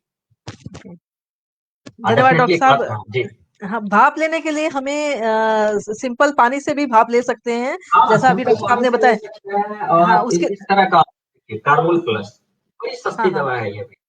हाँ, हाँ, तो एक ये इस तरह के कैप्सूल्स आ हाँ रहे हैं हाँ कि हर्बल कैप्सूल्स कैप्सूल्स आता हैं। है। हाँ, और गर्म पानी में डालिए, बहुत इरिटेंट होता है। तो जितने भी जीवाणु कीटाणु है ना, क्योंकि आप अगर इसको लेकर देखोगे ना तो लगेगा कि आप परेशान हो जाओगे इसके भाप से। आप उससे तुलना कर सकते हो कि ये छोटा जीव जंतु जो है वो तो निश्चित रूप से उसकी वायरुलेंसी कम हो जाएगी। क्या तो नाम है अगर डॉक्टर साहब इस दवाई का? एक बार Carbol Plus, Carbol Plus, Carbol Plus. Carbol ठीक है, प्लस या बहुत तो आप हर जगह पे अवेलेबल रहता है, कोई साइड इफेक्ट नहीं है, बिल्कुल गर्म पानी में डालिए। कोई ये जो आता है आपका स्टीम इनहेलर बहुत महंगा देता है, वो सब खरीदने की आवश्यकता नहीं है। इसको रखिए, कोई बर्तन में डालिए गर्म पानी, उसमें डालिए, टॉवेल ओढ़ करके 4 या 5 बार आपको खींचना है नाक से। तो आपके नोस्ट्रिल में, नेजल कैविटी में जो भी बाहर का कोई चीज अगर चल जाता है, प्रवेश कर जाता है मास्क खोलने या कभी ऐसे दौरान जबकि आप मास्क नहीं पहने हो, तो ये आपको मदद करेगा। कार्बोल प्लस का इंग्लिश। अगर कुछ नहीं मिले तो गर्म पानी का भाप लेना चाहिए। तो जैसा डॉक्टर साहब ने बताया, सिंपल गर्म पानी का भाप ले सकते हैं, या ये कार्बोल प्लस एक छोटा सा कैप्सूल है, इसको यूज करके और भाप ले सकते हैं। इससे काफी राहत मिलती है गले की खराश की समस्या से, जुकाम की समस्या से। और डॉक्टर साहब, बहुत सारे लोगों का फोन आता है हमारे पास, और बहुत सारे लोगों का मन में ये भी सवाल रहता है कि अब होम आइसोलेशन में हूँ, तो मुझे कौन सा टेस्ट कराना चाहिए? अरे मुझे ब्लड टेस्ट कराना चाहिए, मुझे सीटी कराना चाहिए, मुझे आरटी-पीसीआर कराना चाहिए? तो इसके बारे में अपनी टिप्पणी दीजिए प्लीज। हाँ, बहुत बहुत इम्पोर्टेंट सवाल है। हम लोग भी बहुत परेशान रहते हैं। बहुत कंफ्यूजिंग चीज है ये कि क्या करें क्या ना करें। अब देखिए, जो मतलब कि WHO या साइंटिफिकली जो रिकमेंडेड टेस्ट है वो आरटी-पीसीआर ही है। और आरटी-पीसीआर में अगर आपका एक बार पॉजिटिव आ गया तो पॉजिटिव है, कोई कंफ्यूजन नहीं। लेकिन इसका दूसरा पहलू ये है कि आरटी-पीसीआर सेंसिटिव है ओनली फॉर 80%, यानी कि 20% में 100 लोगों का अगर हम आरटी-पीसीआर कर रहे हैं तो 20 लोग पॉजिटिव भी होगा तो उसको आरटी-पीसीआर डिटेक्ट नहीं कर पा रही। ये इसका पिटफॉल है नंबर 1। अब आ जाइए ब्लड वाली टेस्ट, जो रैपिड एंटीजन होता है। रैपिड एंटीजन दो ढंग से, एक तो किट से कर रहा है कुछ लोग, और स्वाब लेकर के भी रैपिड एंटीजन कर रहा है। तो रैपिड एंटीजन जो नेजल स्वाब लेके कर रहा है उसकी सेंसिटिविटी और भी कम है, वो उतना रिलायबल नहीं है। रैपिड एंटीजन नेजल स्वाब वाला तभी पॉजिटिव आता है जबकि वायरल लोड बहुत ज्यादा है आप में, तभी वो पॉजिटिव आता है। तो इसकी लेकिन इसका फायदा ये है कि जल्दी आ जाता है। तब आप खुद से डिसीजन लेना पड़ेगा कि आपको किस तरह का रिक्वायरमेंट है। अगर आप चाहते हो कि नहीं ये टेस्ट हमारे लिए तुरंत जरूरी है, अगर ये पॉजिटिव हो जाएगा तो हमको हॉस्पिटल में बेड मिल जाएगा, तब तो आपको रैपिड एंटीजन नेजल स्वाब वाला कराओ, जल्दी होगा। आरटी-पीसीआर में सबसे दिक्कत है कि टाइम लगता है, ज्यादा वक्त लगता है, आपको वेट करना पड़ता है, लेकिन मोर रिलायबल है। और निगेटिविटी इसमें भी है, 20% लोगों में डिटेक्ट नहीं कर पाता है। अब तीसरा आ जाइए आपका सीटी। अगर ये दोनों में अगर नॉन कंक्लूसिव आ गया आपका आरटी-पीसीआर और रैपिड एंटीजन, तो डेफिनेटली सीटी स्कैन हमें काफी गाइड करता है कि कितना लंग्स आपका प्रभावित है। और कोरोना और जनरल निमोनिया के कंपैरिजन में थोड़ा फर्क ओपेसिटी दिखता है, जो कि हेल्प करता है कि यस, ये पैच जो है, ये ओपेसिटी जो है हमारा कोरोना का है। और चौथा क्या आपने पूछा? कि ये ब्लड 3 में ही ब्लड, अब मार्कर की बात कर रहे हैं, बायोकेमिकल मार्कर्स, एलएफटी, हाँ, केएफटी, हीमोग्लोबिन, इनका क्या रोल है? केएफटी का तो बहुत ज्यादा रोल नहीं है अगर आपका कोई कोमॉर्बिड कंडीशन नहीं है, अगर लिवर रिलेटेड डिजीज नहीं है, किडनी रिलेटेड डिजीज नहीं है, तो बहुत ज्यादा रोल नहीं है। वो हॉस्पिटल का अपना अपना पॉलिसी होता है, कुछ लोग कराते हैं। लेकिन कुछ मार्कर्स जो हैं उससे हमें गाइड मिलता है, तो वो अगर हॉस्पिटलाइज पेशेंट है तो उसको कराना चाहिए। और होम घर में है तो? आइसोलेशन वाले हमें नहीं लगता है कि इस पर आदमी को डेविएट होना चाहिए और इसके लिए परेशान होना चाहिए। सबसे बेस्ट मार्कर है आपका सेचुरेशन। मतलब कि कौवा कान लेके भागा, मैं तो इस चीज से समझाना चाहूंगा। अगर आप ठीक हो और आपका सेचुरेशन 93% से ज्यादा है तो बेकार है कि आप मार्कर के पीछे भागो, सीटी के पीछे भागो, उससे आप ज्यादा परेशान होगे। उस कराने में हो सकता है कि आप तो पॉजिटिव थे, घर के लोग इधर उधर भटकने में वो पॉजिटिव हो जाएंगे। तो सेचुरेशन देखो, पल्स ऑक्सीमीटर खरीदना ज्यादा जरूरी है, सेचुरेशन देखना ज्यादा जरूरी है, जनरल कंडीशन देखना ज्यादा जरूरी है कि आप कितना कंफर्टेबल हो, आप टेम्परेचर कैसा है, आपका रिस्पिरेटरी रेट कैसा है। तो क्लिनिशियन पॉइंट ऑफ व्यू से बहुत सारे चीज आप खुद समझ सकते हो कि हमें जांच की जरूरत है या नहीं है। आप हॉस्पिटल जाओगे, कॉर्पोरेट जाओगे, तो कॉर्पोरेट में तो फिर अलग अलग कंसेप्ट है, आप जाओगे तो सब कुछ आपका कर ही देगा।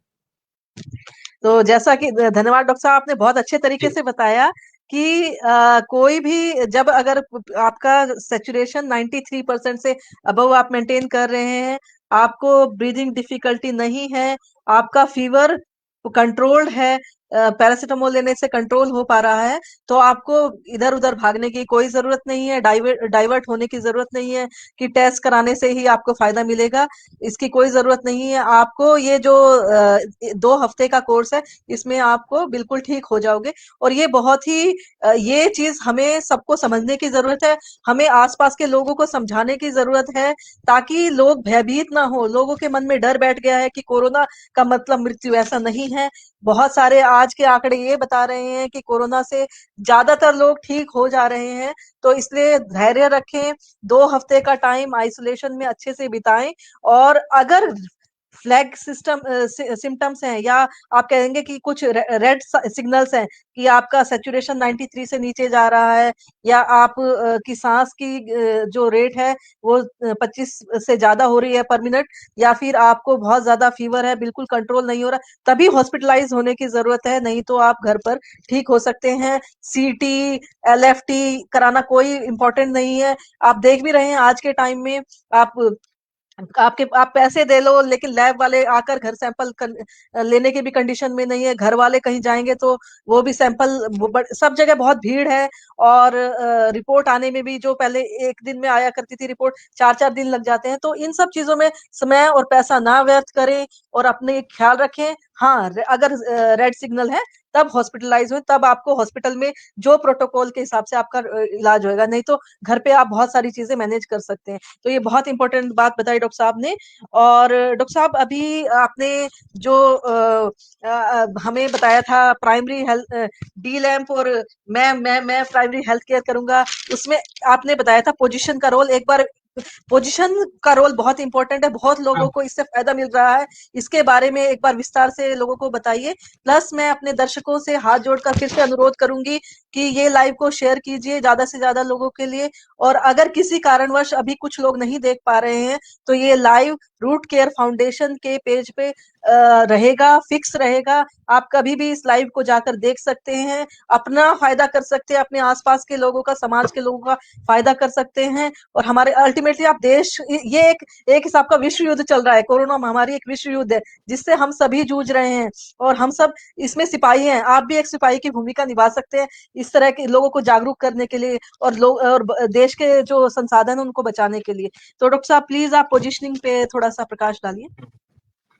पोजिशनिंग में मैं यही कहा था कि आप जब हम ऑक्सीजन के लिए जब परेशान हो रहा है जो लोग, पूरा दुनिया, और हमारे भारत में तो बहुत ही ज्यादा परेशानी है कि ऑक्सीजन मिल रहा है। जहां भी जिस न्यूज चैनल को खोलिए, हर जगह यही हेडिंग होता है, ऑक्सीजन की किल्लत, ऑक्सीजन की किल्लत। तो जब हम 93 से लेके 100% सिचुएशन वाले लोग, हमारा 80% में आ जाता है।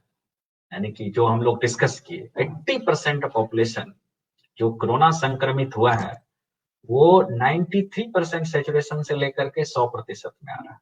तभी हम वो ठीक हो रहा है और घर पे ठीक हो रहा है, उसको हॉस्पिटल की जरूरत नहीं, ऐसे समझिए। तो अगर हमको और रेंज मिल जाए, 93 से लेके अगर हमें 82 मिल जाए, तो सोचिए ये परसेंटेज कितना बढ़ जाएगा। एग्जैक्टली। ये निश्चित रूप से कहूंगा कि हम ऑक्सीजन का सब्स्टिट्यूट नहीं कर सकते हैं घर पे, ऑक्सीजन का सब्स्टिट्यूट हम जुगाड़ से नहीं निकाल सकते हैं। लेकिन ये 10% का जो रेंज है, जब 7% के रेंज में 80% है, तो 10% और नीचे अगर हमको किसी एक इंटरवेंशन से मिल रहा है, तो निश्चित रूप से हम बहुत सारे लोगों को जान बचाने में कामयाब होंगे। और ये पोजीशन एक जो है वो है प्रोन पोजीशन, जो कि पेट के बल लेटाना कहते हैं। मैं आपको डायग्राम के माध्यम से बताना चाहूंगा कि इस तरह से देखिए, आईसीयू में भी अगर आज के डेट में जो लोग काम करते होंगे, या आप लोग अपने ठीक हुए हुए मरीज से पूछिएगा कि 17 घंटा 18 घंटा इंट्यूबेटेड पेशेंट को इसी तरह से रखा जाता है। इंट्यूबेट करने के बाद भी प्रोन पोजीशन करके रख रहा है हमारा क्रिटिकल केयर के डॉक्टर लोग आईसीयू, क्योंकि ये पोजीशन में 10% तक आपका सैचुरेशन बढ़ेगा, इसमें कोई संदेह नहीं है। तो कृपया आप इस पोजीशन को देख लें। और अगर आपको लगता है कि आपके शरीर में ऑक्सीजन की मात्रा घट रही है 93 से, और आप हेल्पलेस हैं, आपको कोई मदद नहीं मिल पा रहा है, तो ये आपको एक विंडो पीरियड देगा, आपको वक्त देगा ऑक्सीजन अरेंज करने का, हॉस्पिटल पहुंचने का, एम्बुलेंस बुलाने का, अपने निकट के लोगों से हेल्प मांगने का। तो ये पोजीशन हमें फॉलो करना है। और स्वस्थ लोगों को मैं कहना चाहूंगा कि कुछ व्यायाम निश्चित रूप से हमारे फेफड़े को, हमारे श्वसन प्रक्रिया को मजबूत करती है, जिसमें से कि एक तो मैं चेस्ट स्पायरोमेट्री बताया, और दूसरा है कि सुबह सुबह इस तरह का आप लोम विलोम जैसी प्रक्रिया को करें, ताकि ज्यादा से ज्यादा हमारा लंग का कैपेसिटी, हमारा फेफड़ा सिकुड़ने फैलने का जो प्रवृत्ति है वो मजबूत हो, वो सुदृढ़ हो। और एक्सरसाइज, एक्सरसाइज का भी बहुत रोल है। एक्सरसाइज से क्या होता है कि हमारा इम्यूनिटी सिस्टम भी स्ट्रांग होता है, क्योंकि एक तो हमारा लंग्स, जिस तरह से आप लोम विलोम कर करके अपने फेफड़ों को स्ट्रांग कर रहे हो, उसी तरह से एक्सरसाइज करने से आपकी लंग क्या होता है, आप दौड़ते हो तो क्या होता है, दम फूलता है, उससे आपका फेफड़ा सुदृढ़ होता है। मस्कुलोस्केलेटल सिस्टम ही नहीं, मांसपेशी ही नहीं, हड्डी ही नहीं, आपका फेफड़ा भी काफी स्ट्रांग होता है। और on the other hand, exercise करने से हम सब जानते हैं कि हमारे मस्तिष्क से एंडोर्फिन का सेक्रेशन होता है। और ये एंडोर्फिन क्या है, प्लीजेंट हार्मोन। और ये प्लीजेंट हार्मोन आपके इम्यून सिस्टम को स्ट्रांग करता है। तो हर एक दूसरे से हर चीज रिलेटेड है, चाहे आप लोम विलोम करो, प्रोन पोजीशन करो, चेस्ट फिजियोथेरेपी करो, ये सारे चीज आपको खुश रखेगा, आपके शरीर की प्रतिरोधक क्षमता को बढ़ाएगा। और डाइट अगर आप अच्छा ले रहे हो तो सब मिलकर के सिनर्जिस्टिकली ज्यादा पॉसिबिलिटी है कि आपको कोरोना का संक्रमण होगा ही। तो मैं गुजारिश करूंगा कि आप लोग अपने मेंटल लेवल पे डर को पहले निकालिए, क्योंकि ये दो चैलेंज है आज के दिन हम भारतीयों को, इनफैक्ट पूरी दुनिया के लोगों को। एक तो ये है कि हमें कोरोना पॉजिटिव,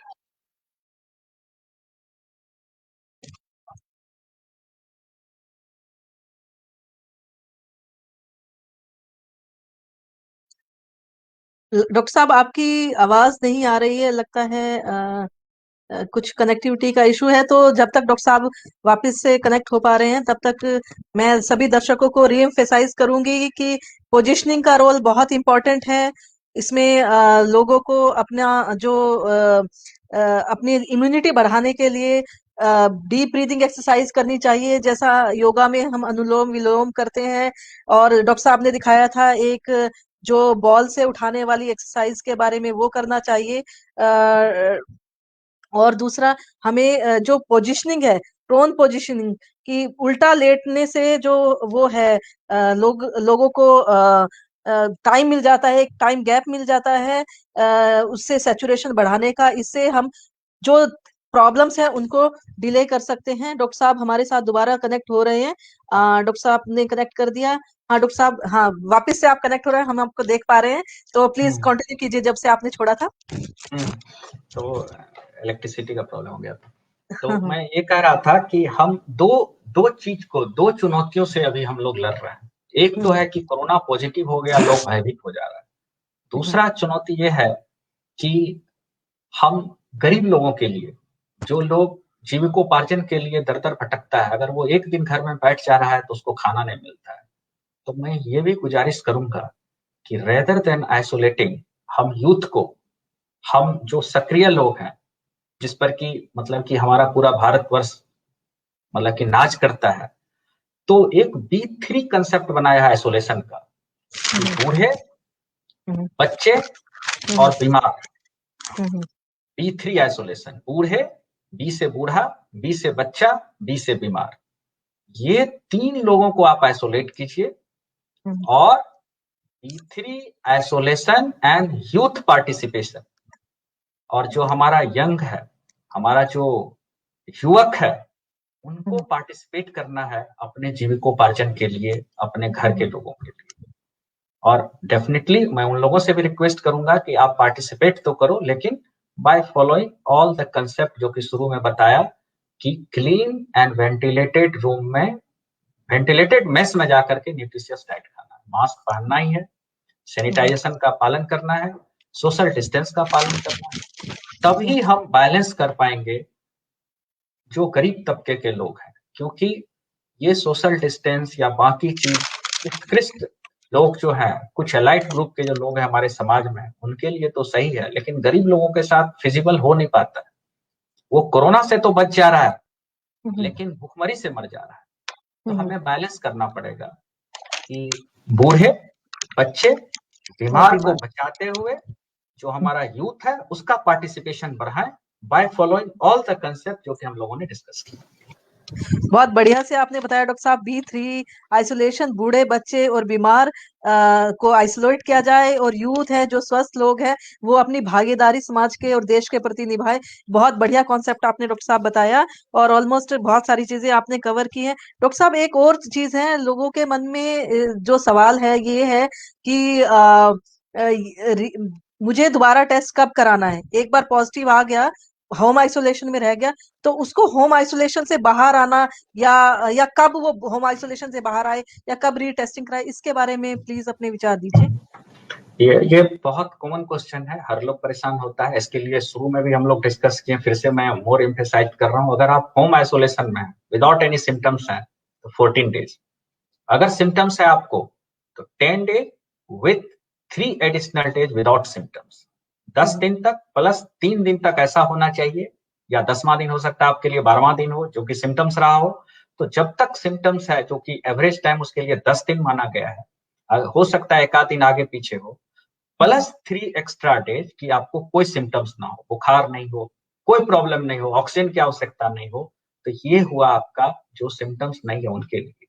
अब आ जाइए हॉस्पिटल में या घर पे थोड़ी बहुत सपोर्ट की जरूरत थी ऑक्सीजन की, या आप ज्यादा बीमार थे, तो टेस्ट के बारे में मैं फिर वो एग्जाम्पल बताना चाहूंगा कि कौवा को नहीं देखना है, कान को पकड़ना है। अगर आप स्वस्थ हो गए हैं 14 दिन तक, 14 दिन आपका कंप्लीट हो गया है, तो मैं तो कहूंगा कि आपको टेस्ट कराने की कोई आवश्यकता नहीं है। क्योंकि आप टेस्ट दोबारा भी अगर कराते हो तो because of dead virus inside your body आपका टेस्ट पॉजिटिव आएगा। उससे फिर आपको बेचैनी होगी, फिर घबराहट होगी, फिर आप परेशान होगे, क्योंकि यहाँ पर फिर वो बात हो जाती है अधजल गगरी छलकत जाए। जानकारी हमारे लोगों को है नहीं, और क्यों रहेगा, वो डॉक्टर तो है नहीं, और उसके घर वाले, उसके सारे समाज के लोग उससे अनटचेबिलिटी का बिहेव करता है। अरे इसका तो फिर पॉजिटिव आ गया, ठीक है, बिल्कुल स्वस्थ हो गया, भला चंगा हो गया, लेकिन वो पॉजिटिव रिपोर्ट की वजह से वो पैनिक हो रहा है। और ये उनको पता नहीं है कि हमारे शरीर में जो वायरस डेड रहता है उसके वजह से भी पॉजिटिविटी आती है। तो उसकी तो मैं रिकमेंड करता हूँ कि आपको टेस्ट नहीं कराना है, आप बिल्कुल ठीक हो गए हैं।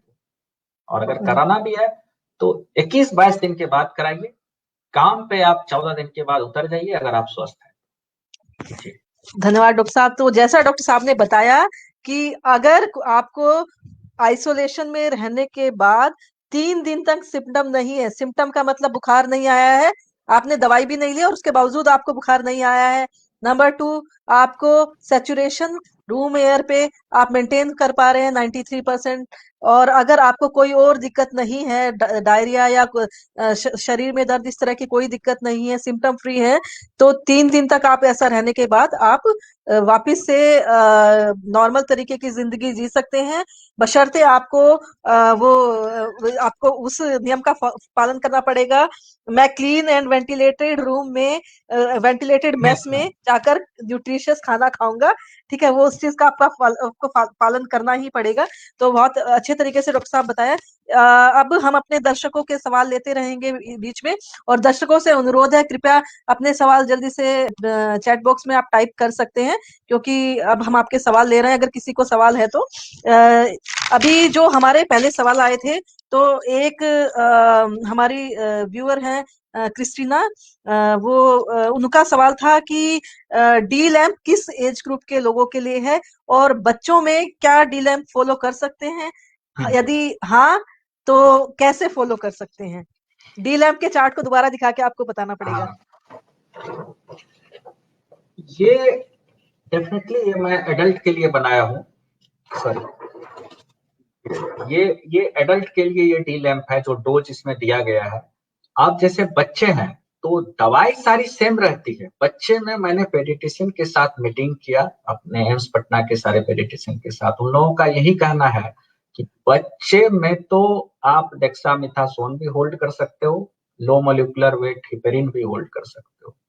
बच्चे को बिल्कुल सिम्टोमेटिक ट्रीटमेंट करना है, जो सिम्टम्स है उसके अकॉर्डिंगली आपको दवाई देनी है, और बच्चे में रिकवरी बहुत फास्ट होता है। तो बच्चे में तो घबराना ही नहीं है। बच्चे लोगों को प्राय जो दिया जाता है वो जिंकोविट की सिरप दी जाती है, और ये एंटी हिस्टामिनिक सिरप दी जाती है, मॉन्टेलोकास्ट और लिवोसिट्रेजिन जैसे दवाओं का सिरप। और तीसरा, अगर ज्यादा नाक बह रहा है, फीवर है, तो एक एंटीबायोटिक उन लोगों को देख रहा हूँ कि सारे पेडियाट्रिशियन दे रहे हैं। वो एंटीबायोटिक है आपका ऑगमेंटिन जैसा चीज, या क्लेवम जैसा चीज, या एजिथ्रोमाइसिन टाइप की चीज। तो ये 2-3 दवा ही बच्चे में चलता है। बच्चे में डेक्सामेथासोन और लो मोलिकुलर वेट हिपेरिन रोक के रखता है कि अनलेस अनटिल की सिम्टम्स ज्यादा ना हो और हॉस्पिटलाइज ना हो। घर पे हम लोग नहीं देते। पूरी उम्मीद है कि क्रिस्टीना को अपने सवाल का जवाब मिल गया होगा। और एक और हमारे दर्शक हैं रत्नेश जी, उनका सवाल ये है कि सर्दी जुकाम है मुझे, मेरा कोरोना टेस्ट नेगेटिव आया है, तो मैं क्या करूं? तो इसके वही बारे में सेम आपका क्या? सेम सेम बहुत आसान हाँ, हो गया मेरे को बताना। हाँ, जिस हाँ, तरह से बच्चे को हम सिम्टोमेटिक ट्रीटमेंट कर रहे थे, हाँ, उसी हाँ, तरह से ये ऊपर दोनों वाला छोड़ के, हाँ, डी और एल छोड़ के, एम आप कर सकते हैं। हाँ, हाँ, एजिथ्रोमाइसिन, मॉन्टेर एलसी, पैरासीटामोल, और बाकी ये सारी चीज M3PHC। ओके। बहुत बढ़िया। और एक और हमारे सभी दर्शकों को देखिए, डॉक्टर साहब बहुत अच्छे तरीके से दे रहे हैं कि कॉन्टिन्यूअसली 200 से 250 लोग आपको देख रहे हैं, और ये बहुत बड़ी बात है कि लाइव दो चल रहा है और 200 लोगों के आसपास देख रहे हैं। वो उसका कारण ये है कि आप बहुत अच्छे तरीके से और बिल्कुल मतलब कहते हैं hitting the bull's eye, fish eye, कि आप एकदम बिल्कुल जो लक्ष्य है उसको निशाना मार रहे हैं। और ये जो लाइव है इसका मुख्य लक्ष्य, मुख्य उद्देश्य यही था कि हम लोगों के मन से डर को खत्म करें। जो आज के टाइम में आपके और हमारे जैसे हेल्थ केयर प्रोवाइडर है, बहुत हेल्पलेस महसूस करते हैं जब लोगों के फोन आते हैं कि बेड दिलवा दीजिए। हम जरूरतमंद लोगों को भी हेल्प नहीं कर पा रहे हैं, और ये कहीं ना कहीं हमें एक सेंस ऑफ फ्रस्ट्रेशन देता है कि हम कर क्या रहे हैं। तो इस फ्रस्ट्रेशन को हम दूर इसीलिए तभी कर सकते हैं जब हम जो लोगों को जरूरत है उन्हीं को डाइवर्ट किया जाए बेड लेने के लिए, और बाकी सब घर पे ही ठीक हो जाए। तो इस हम मेरा आपका पूरे जो लोग दर्शक देख रहे हैं सबका इसमें बहुत महत्वपूर्ण रोल है। तो हम इस अपने अपने रोल को निभाने के लिए हम इस लाइव को शेयर करेंगे और इसको ज्यादा से ज्यादा लोगों तक पहुंचाने की कोशिश करेंगे। आजकल फेसबुक सभी लोगों के लिए कॉमन है, तो प्लीज इसको ज्यादा से ज्यादा शेयर कीजिए। और हम क्वेश्चंस को एड्रेस कर रहे हैं। अ, एक हमारे दर्शक है, उन्होंने कहा है कि 4-5 दिन से खांसी हो रही है, क्या मुझे कोरोना हो सकता है? ये गौरी शंकर जी हैं, इन्होंने ये क्वेश्चन किया है। 4-5 दिन से खांसी हो रहा है, अगर उनका कोई पॉजिटिव हिस्ट्री रहा कांटेक्ट का, तो हमारी सस्पिशन जो है वो बढ़ जाएगा। अगर हम्म, बिल्कुल वो किसी के कांटेक्ट में नहीं आए हैं पिछले 3 से 6 दिन के अंदर, हम्म, बिल्कुल आइसोलेटेड रहे हैं, कोई हिस्ट्री हम्म, नहीं है ट्रेवल की, हम्म, किसी आदमी से कांटेक्ट नहीं है, या उसके फैमिली मेंबर्स में किसी को कोविड नहीं है, तो हम्म, ये सस्पिशन हमारा घटते घटते ज्यादा घट जाएगा। हम्म। जी। ओके। एक एक सवाल हमारे रंजीत कुमार शर्मा जी का आया है कि मुझे कोई परेशानी नहीं है, रिपोर्ट पॉजिटिव है, मतलब एसिम्टोमेटिकली ये पॉजिटिव यस। है। तो ये तो इसका इसके में क्या इसमें क्या करें? ऐसे, ऐसे लोग बहुत हैं। अभी जो हम्म, सेकेंड वेव्स आया ना, ऐसे ही लोग ज्यादा है। हो हम्म, सकता है कभी हम लोग 200 लोग जुड़े हुए हैं, हम्म, मतलब कि हम तीनों दोनों लगा के 202 लोग अगर हैं अभी, तो इस हम्म, 202 में सब लोग ज्यादातर एसिम्टोमेटिक ही होंगे, तभी इस कार्यक्रम में पार्टिसिपेट कर रहे हैं। तो हाँ, हाँ, इसमें से अगर हम सबका जांच करा देना, हाँ, हाँ, मैं निश्चित रूप से कहूंगा कि 10% लोग का निकल जाएगा आरटीपीसीआर पॉजिटिव। ओके। तो ऐसे लोग हैं सेकेंड हाँ, वेव्स में। आप अगर सैंपल दे रहा, जैसे कि मैं एक एग्जांपल देना चाहता हूँ कि हमारे यहाँ सारे हॉस्टल के बच्चे बोला कि नहीं हमको करा दीजिए सारा जांच, हाँ, कोई हाँ, दिक्कत नहीं था। हाँ, तो हाँ, कराया तो हर 15 में एक बच्चे का पॉजिटिव निकल गया, हाँ, हाँ, विदाउट सिम्टम्स। तो ओके। कुछ नहीं, उसको फिर वही आइसोलेशन और क्वारंटाइन करना है उसको, हाँ, हाँ, not for his benefit, for समाज के अदर्स बेनिफिट बेनिफिट। के लिए। हाँ, हाँ, वही बूढ़ा बच्चा बीमार के बेनिफिट के लिए जो आपको B3 आइसोलेशन बनता है, क्योंकि उसे तो कोई दिक्कत नहीं है। लेकिन अगर वो ऐसे 3 जो ग्रुप है, वल्नरेबल ग्रुप है, कैंसर का पेशेंट है, सांस की बीमारी वाली पेशेंट है, हम्म, किडनी फेल वाले पेशेंट है, लिवर फेल वाले पेशेंट है, इनको अगर संक्रमण होगा तो उनको बचाना मुश्किल हो जा रहा है। Very nice. डॉक्टर साहब, हमारे कई दर्शक जो कि बाद में जुड़े हैं, उन्होंने लिखा है मेडिसिन क्या लेनी चाहिए या डाइट क्या है, तो इनको आशीष अरोड़ा जी हैं और एक दो लोग और हैं जिन्होंने बताया है कि डाइट के बारे में पूछ रहे हैं। तो मैं आप लोगों को बोलना चाहूंगी, कृपया इस लाइव को शुरू से देखिएगा। जब ये लाइव खत्म हो जाएगा, ये फेसबुक पेज पर, रूट केयर फाउंडेशन के फेसबुक पेज पर रहेगा ये लाइव, तो आप ध्यान से देखिएगा। आपको अपने सारे सवालों के जवाब मिल चुके होंगे, बहुत अच्छे से डॉक्टर साहब ने बताया हुआ है। अब हम नेक्स्ट सवाल लेते हैं। एक बहुत ही कॉमन सवाल आता है कि मैं होम आइसोलेशन में हूँ, तो क्या मुझे फिर भी अपने रूम में मास्क पहन के रहना चाहिए? होम आइसोलेशन में अगर है आप, और अगर आपका रूम किसी हम्म। दूसरे रूम से कनेक्टेड नहीं है, और हम्म। बिल्कुल आपका रूम कन्फाइंड है, डिस्कनेक्टेड है दूसरे रूम से, हम्म। मैं नहीं सोचता हूँ कि आपको मास्क पहनने की आवश्यकता है। ओके। और अगर आपके रूम में कोई आना जरूरी है, कहने का मतलब कि कंस्टेंट है स्पेस की, आप ही हम्म। के रूम में दूसरा आदमी को सोना है डिस्टेंस बना के, या हम्म। कुछ ऐसी वजह से किसी को आना पड़ रहा है, तब तो आपको मास्क लगाना चाहिए। Okay. Very nice. Thank you doctor साहब। डॉक्टर साहब, एक अब बहुत इंपॉर्टेंट क्वेश्चन जिसमें आपको प्रकाश डालने की आवश्यकता है, वो ये है, vaccination for prevention of Covid patients. अगर वैक्सीनेशन का क्या रोल है कोरोना महामारी में? देखिए, ये बहुत अहम सवाल है ये भी। बहुत लोग जब अभी सेकेंड वेव आया तो बड़ा आश्चर्यचकित हुआ, अरे वैक्सीन लेने वाले को भी कोरोना हो रहा है, अरे हम्म। पूरा हमारे देश के तो प्रधानमंत्री बेवकूफ बना दिया सबको।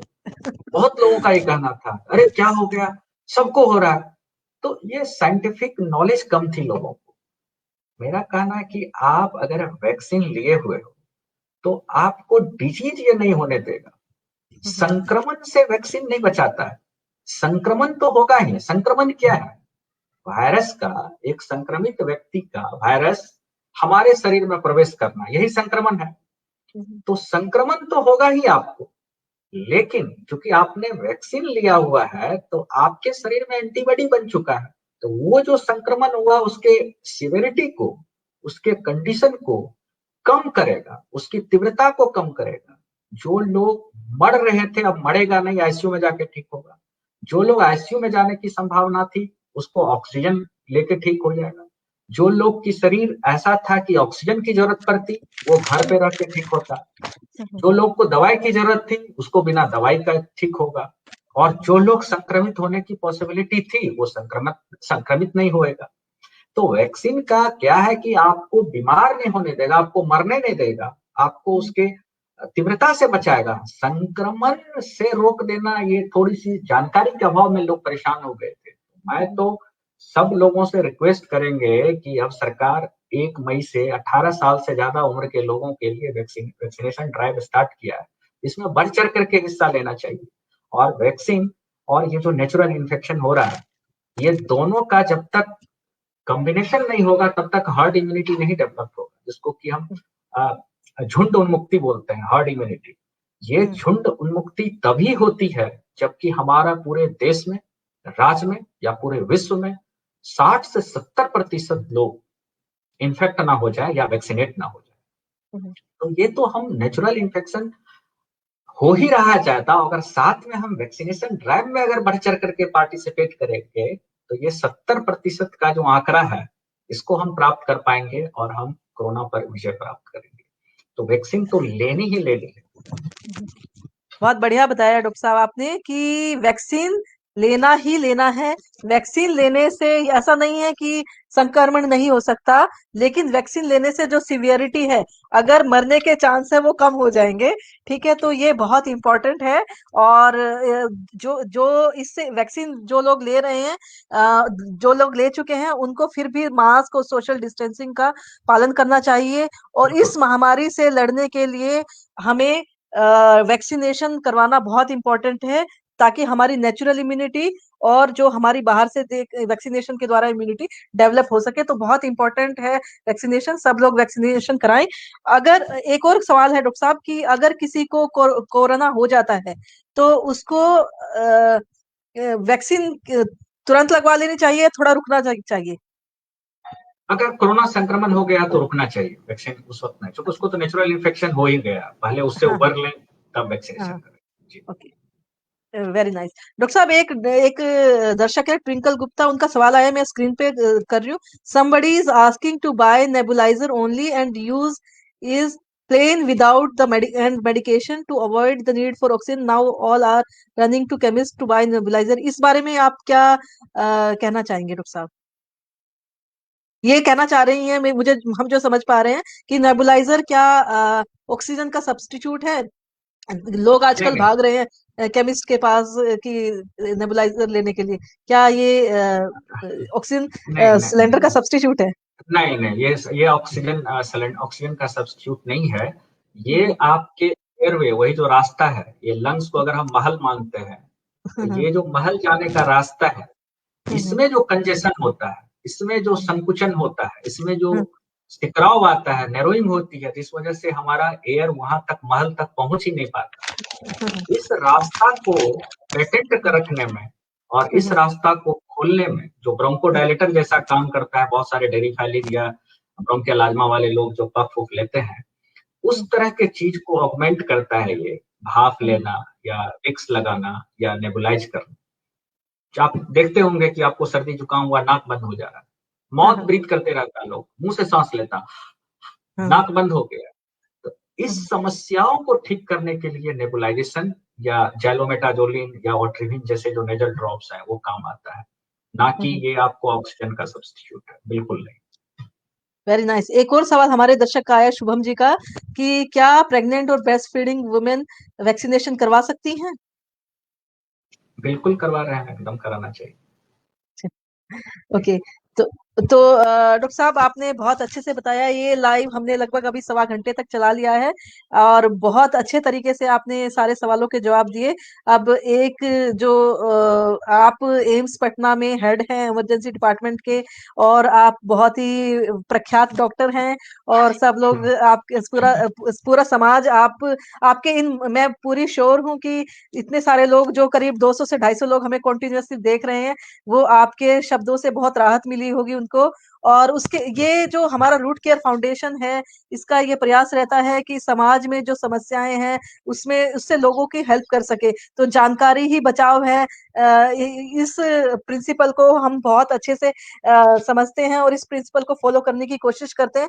और ये रूट केयर फाउंडेशन, जैसा कि इसके नाम से आप समझ सकते हैं कि अपनी जड़ों की केयर करना, जो लोग कुछ बन गए हैं वो अपनी जड़ें ना भूलें और अपने साथ के लोगों को, जो पीछे रह गए हैं, उनको उठाएं और समाज में उनको भी प्रॉपर प्रगति करने का मौका मिले, इस दिशा में कार्यरत रहता है। इसमें बहुत सारे हमारे मेंबर्स हैं जो तन मन धन से अपना पूरा सहयोग देते हैं। उनके मोटिवेशन के लिए डॉक्टर साहब, मैं आपसे रिक्वेस्ट करूंगी कि 2 शब्द बोलिए। बिल्कुल, मैं बहुत खुश हूँ कि आपने इतना बड़ा इनिशिएटिव और हार्ट टचिंग बात बताया कि जो लोग ऊपर उठ गए, जो जमीन से बोलता है लोग कि मैं जमीन से जुड़ा हुआ इंसान हूँ, तो आप जमीन से जुड़े हुए, उसी से आया है रूट आपका। तो उस जमीन जहां से आप जुड़े थे और आज आप आईएएस ऑफिसर बन गए, आज आप मिनिस्टर बन गए, आज आप डॉक्टर बन गए, इंजीनियर बन गए, बिजनेसमैन बन गए, आप साइंटिस्ट बन गए, आपका नाम हो गया, आप बहुत ऊंचे पद पे हैं। तो मैं उन लोगों से इमोशनल होकर के मैं गुजारिश करूंगा कि एक बार आंख बंद करके आप वहां के लोगों के बारे में सोचना चाहिए, याद करना चाहिए कि जहाँ की मिट्टी, जहाँ के लोग के आशीर्वाद से, ब्लेसिंग से आप उस ऊंचाई तक पहुंचे। कुछ न कुछ सुपर पावर है, कुछ न कुछ आशीर्वाद है, और वो आशीर्वाद को अगर आप याद करेंगे तो डेफिनेटली आपका हृदय करुणामय होकर के उन लोगों को मदद करने के लिए आप तत्पर हो जाएंगे। और करना भी चाहिए, क्योंकि हम गरीब के देश में रह रहे हैं, हमारे देश में ज्यादातर लोग गरीब हैं। हम कुछ ही लोग हैं, 15 से 20% ही लोग हैं जो कि ऊंचाई पे पहुंच पाते हैं, ज्यादातर लोग हमसे नीचे हैं।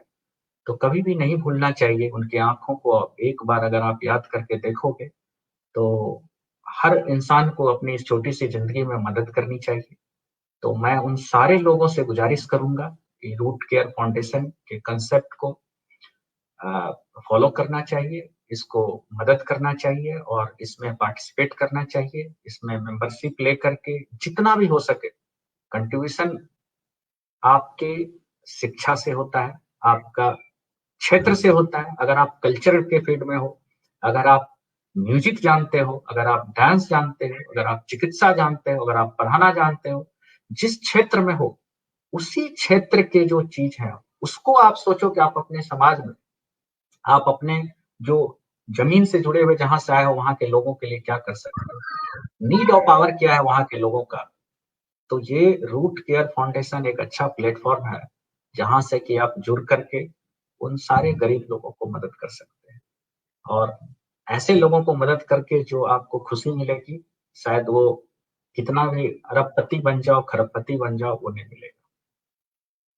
और मैं धन्यवाद डॉक्टर साहब ये मोटिवेशनल वर्ड बोलने के लिए। और हमारी जो संस्था है रूट केयर फाउंडेशन, इसमें हर मेंबर का एक बड़ा ही फिक्स्ड कॉन्सेप्ट है, नर सेवा ही नारायण सेवा है। अगर आप इंसान में भगवान को नहीं देख सकते हैं तो आपको भगवान में भगवान नहीं दिखेगा। तो इसलिए मानव सेवा बहुत इंपॉर्टेंट है।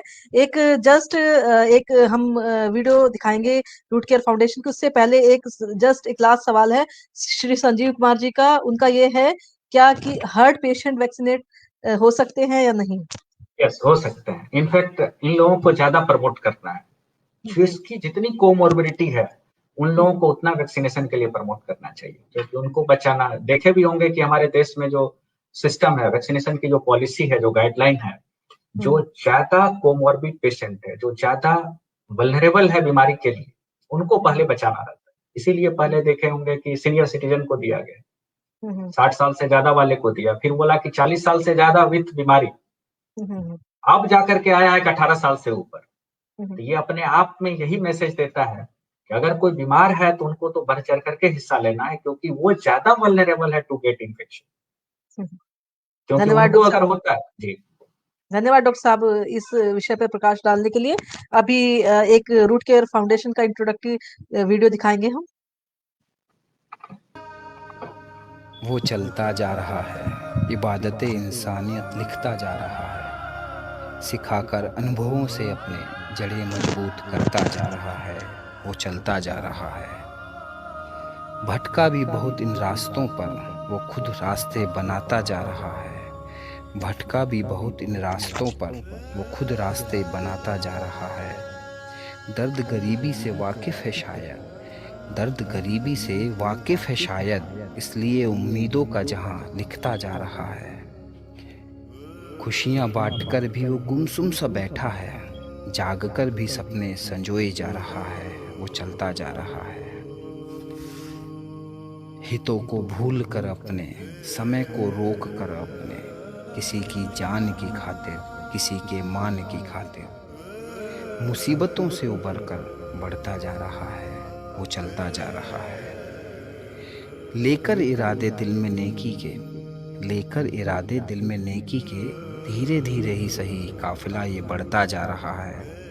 यकीनन कुछ तो सोचता होगा वो भी, यकीनन कुछ तो सोचता होगा वो भी, यूं ही बेवजह थोड़ी चलता जा रहा है। मैं पूछता हूँ इन राहों पर मिलेगा क्या तुझको, मैं पूछता हूँ इन राहों पर मिलेगा क्या तुझको। वो कहता है एक सब्र मिलता है इन राहों पर, एक जुनून मिलता है इन राहों पर, लेकर दुआएं उन गरीबों की, एक सुकून मिलता है इन राहों पर।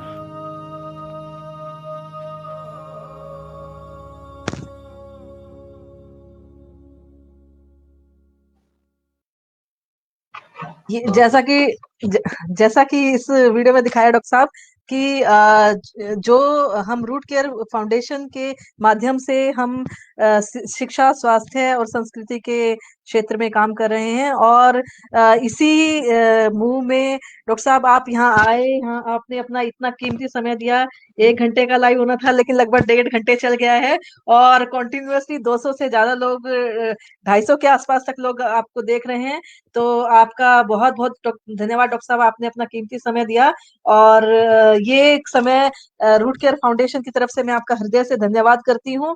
और जितने भी हमारे दर्शक हैं उन लोगों का तहे दिल से धन्यवाद करती हूँ और उनको दोबारा आग्रह करती हूँ और रिक्वेस्ट करती हूँ कि इस लाइव को ज्यादा से ज्यादा शेयर कीजिए ताकि हमारे जैसे डॉक्टर साहब जैसे लोगों का बर्डन कम हो सके और हमारे जो आसपास के लोग हैं, समाज के लोग हैं, वो घरों में ही ठीक हो सकें और जिनको रियली बेड की जरूरत है, जिनको रियली हॉस्पिटलाइजेशन की ऑक्सीजन की जरूरत है, वो उनको मिले और बिना काम की भीड़ हॉस्पिटल्स में ना लगे। तो इसी के साथ आपका बहुत बहुत धन्यवाद डॉक्टर साहब। नमस्ते, नमस्ते, thank you so much, thank you.